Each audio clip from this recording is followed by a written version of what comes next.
Hozir men sizga nimaga o'zbeklar rus tilida gaplashishini o'zbek tilida emas tushuntirib beraman. Agar ulardan so'rasangiz, nima o'zbek tilida gaplashmaysan, rus tilida gaplashasan, o'zbek bo'lsang ham desangiz, o'rtaga demokratiyani qo'yib gapiradi. Ya'ni bu meni tanlov erkinligim-ku. Menga komfortli bo'lgan tilda gaplashaman. Nimaga meni tanlovimga hujum qilyapsan deb gapiradi. Lekin aslida tanlov erkinligi bormi? Shu savolni berish kerak. Erkinlik aslida bormi? Svoboda воли существует или нет? Nima degani sizga tushuntirib beraman. Zvonok chalashadi, kuchukka ovqat beradi. Zvonok chaladi, kuchukka ovqat beradi. 3-marta zvonok chaladi, kuchukka ovqat bermasa ham kuchukni so'lagi oqishni boshlaydi. Shu kuchuk so'lagi oqishni o'zi tanladiganmi? Tanlamagan. Faqat rus tilida gaplashadigan odamlar ham tanlamagan. Qaysidir tashqi ta'sir yoki kuch natijasida rus tilida gaplashyapti. Va bu tashqi ta'sir bu o'zbek tili zamonaviy madaniyat tili emas degan g'oya.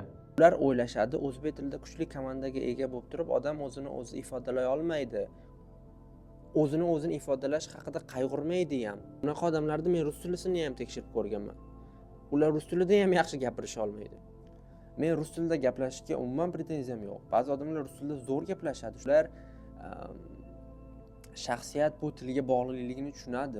Men bu yerda til tanlashni, qaysi bir yaxshi yomonlikni emas, tarafsizlikni tanqid qilyapman. Mansublikni his qilmaslikni tanqid qilyapman.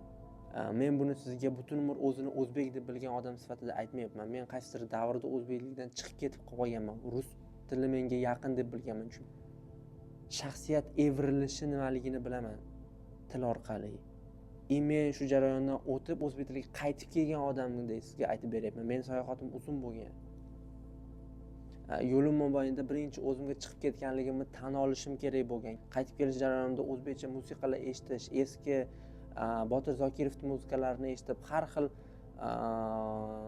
yo'llar orqali o'zbek bo'lganman.